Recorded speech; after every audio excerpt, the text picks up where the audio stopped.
সুতরাং অন্তর্বর্তী সরকারকে সর্বোচ্চ নিরপেক্ষতার অবস্থান বজায় রাখতে হবে।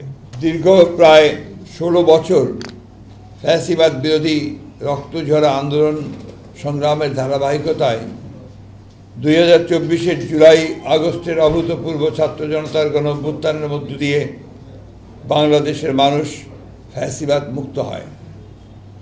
গণ অভ্যুত্থানের আকাঙ্ক্ষা অনুযায়ী সাম্য, মানবিক মর্যাদা, সামাজিক ন্যায় বিচার ভিত্তিক এবং বৈষম্যহীন একটি শক্তিশালী গণতান্ত্রিক রাষ্ট্র বিনির্মাণের প্রত্যাশা পূরণের জন্য দেশের জনগণ অপেক্ষমান।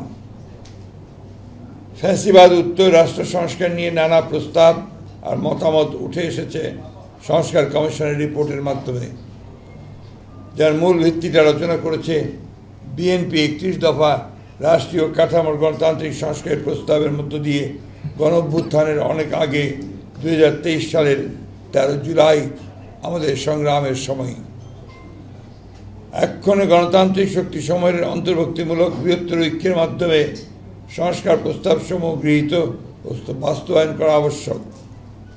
জনপ্রত্যাশা অনুযায়ী সংস্কার প্রস্তাবগুলোর সাংবিধানিক ও আইনি ভিত্তি প্রদানের জন্য একটি নির্বাচিত সংসদই কেবল উপযুক্ত ফোরাম।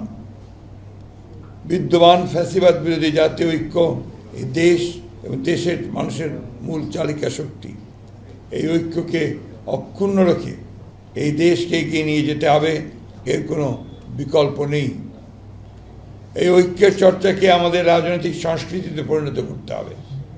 আমরা এমন কোনো পদক্ষেপ নিতে পারি না যাতে করে ফ্যাসিবাদ বিরোধী জাতীয় ঐক্য, গণ ঐক্য বিনষ্ট হয় অথবা ফাটল ধরে। সুতরাং অন্তর্বর্তী সরকারকে সর্বোচ্চ নিরপেক্ষতার অবস্থান বজায় রাখতে হবে। কোনো মহলকে রাজনৈতিক ফায়দা হাসিলের এজেন্ডা যেন সরকারের কর্মপরিকল্পনার অংশ না হয়, সেদিকে সজাগ দৃষ্টি রাখতে হবে। প্রিয় সাংবাদিক বন্ধুগণ, সংস্কারের উদ্দেশ্য হল জনগণের জীবনমানের উন্নয়ন, জনসাধারণ জীবন ও সম্পদের নিরাপত্তা বিধান এবং জবাবদিহিতা ও আইনের শাসনের নিশ্চয়তা বিধান করা, সর্বোপরি দেশের স্বাধীনতা সার্বভৌমত্বকে সুরক্ষিত করা। সংস্কার আগে নির্বাচন পরে কিংবা নির্বাচন আগে সংস্কার পরে এই ধরনের অনাবশ্যক বিতর্কের কোনো অবকাশ নেই। যেহেতু সংস্কার কি চলমান প্রক্রিয়া, সংস্কার ও নির্বাচন প্রক্রিয়া দুটোই একসাথে চলতে পারে। রাজনৈতিক দলগুলোর ঐক্যমতের ভিত্তিতে একটি চার্টার অফ রিফর্মস সংস্কার সনদ তৈরি হতেই পারে। নির্বাচিত সরকার পরবর্তীতে যা বাস্তবায়ন করবে। এমত অবস্থায় এখন অন্তর্বর্তী সরকারের মূলত করণীয় হচ্ছে একটি সুষ্ঠু, অবাধ ও গ্রহণযোগ্য নির্বাচন অনুষ্ঠানের লক্ষ্যে ঐক্যমতের ভিত্তিতে প্রয়োজনীয় সংস্কার শেষে দ্রুত একটি অবাধ ও নিরপেক্ষ জাতীয় নির্বাচন অনুষ্ঠানের আয়োজন করা এবং নির্বাচিত সরকারের নিকট দায়িত্ব হস্তান্তর করা। নির্বাচিত সরকার জনগণের কাঙ্ক্ষিত ঐক্যমত্যের সংস্কারসমূহ সম্পন্ন করবে, কেননা জনগণের নিকট দায়বদ্ধ ও ন্যায় বিচার এবং সুশাসন নিশ্চিত করতে অঙ্গীকারবদ্ধ নির্বাচিত সরকারের পক্ষেই গ্রহণযোগ্য সংস্কার সম্পাদন করা সম্ভব। অন্তর্বর্তী সরকারের কোনো কোনো উপদেষ্টা ক্ষমতায় থেকে রাজনৈতিক দল গঠন প্রক্রিয়ায় প্রত্যক্ষ পরোক্ষভাবে জড়িত থাকায় জনমনের সংশয় সৃষ্টি হয়েছে। এ প্রক্রিয়ায় প্রশাসন যন্ত্রকে ব্যবহার করার নানা প্রকার লক্ষণ ও প্রমাণ ক্রমেই প্রকাশ পাচ্ছে, যা দেশ ও গণতন্ত্রের জন্য মোটেই সুখকর নয়। প্রিয় সাংবাদিক ভাই ও বোনেরা, জাতীয় ঐক্যমত্য কমিশন কর্তৃক প্রেরিত স্প্রেডশিটে যে অপশন পছন্দগুলোর ঘরে ঠিক চিহ্ন দিতে বলা হয়েছে, তাতে একটি বিষয়ে প্রতিবাদ হয়েছে যে বিষয়গুলো প্রস্তাব আকারে আসতে পারত তা প্রস্তাব না রেখে লিডিং কোশ্চেনের আকারে হ্যাঁ বা না উত্তর দিতে বলা হয়েছে।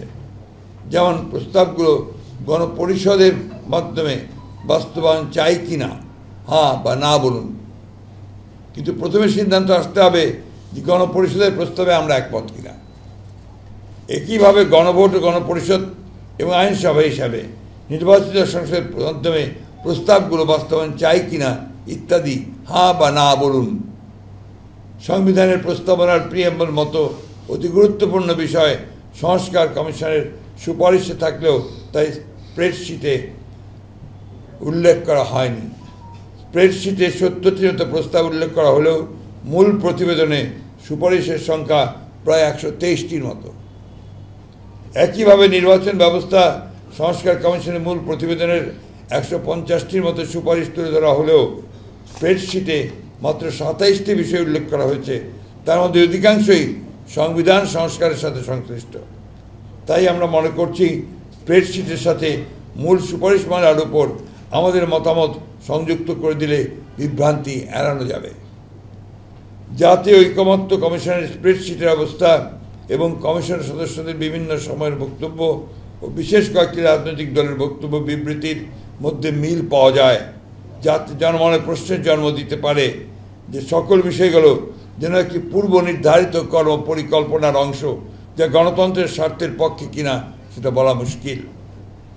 সুপারিশমালাসমূহ পর্যালোচনায় প্রতীয়মান হয় যেহেতু ভবিষ্যতে অনির্বাচিত ব্যক্তিদের রাষ্ট্রীয় দায়িত্বে নিয়োগের অযৌক্তিক প্রচেষ্টা রয়েছে, যা অনভিপ্রেত। প্রিয় সাংবাদিক ভাই ও বোনেরা, সুপারিশমালায় সাংবিধানিক কমিশন সহ এনসিসি নতুন বিভিন্ন কমিশনের প্রস্তাব করা হয়েছে।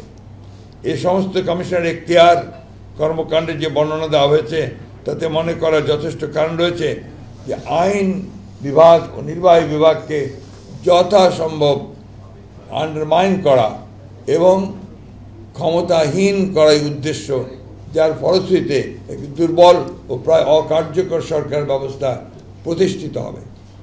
রাষ্ট্রের গণতান্ত্রিক চরিত্র জনগণের মালিকানার প্রতিফলন হয় নির্বাচিত সংসদ এবং জনপ্রতিনিধিদের মাধ্যমে, কিন্তু সংবিধান ও নির্বাচন ব্যবস্থা সংস্কার কমিশনের সুপারিশসমূহ পর্যালোচনা করলে প্রতীয়মান হয় যে রাজনীতিবিদরা অপাঙ্ক্তেয় এবং নির্বাচিত লোকদেরই দেশ পরিচালনার সুযোগ সৃষ্টি করাই শ্রেয়। জনগণের গণতান্ত্রিক ঐতিহ্য, কৃষ্টি এবং সংস্কৃতি, ধর্মবোধ এই বিষয়গুলোকে গুরুত্ব দিয়েই বিভিন্ন সংস্কার ও সাংবিধানিক সংশোধনী প্রণীত হওয়া বাঞ্ছনীয়।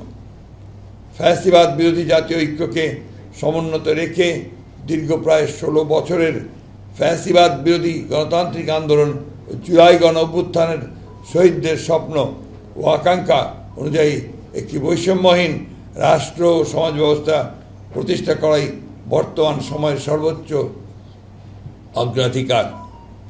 বৃহত্তর জাতীয় ঐক্যমতের ভিত্তিতে একটি শক্তিশালী গণতান্ত্রিক রাজনৈতিক সরকার প্রতিষ্ঠার জন্য আমাদের সকল প্রকার প্রচেষ্টা পরিচালিত হবে, এটাই জাতীয় প্রত্যাশা। সব কিছুর উপর আস্থা আছে। নির্বাচনের ব্যাপারে এর আগেও আপনার সেনাবাহিনী সহযোগিতা করেছে, এখনও করবে, সেটাই তো স্বাভাবিক। না, এখন আমার সুনির্দিষ্ট কোনো দিনক্ষণ আমরা নির্ধারণ করিনি। যখন আমাদের মনে হবে যে উপযুক্ত সময়, সেই সময় তিনি আসবেন।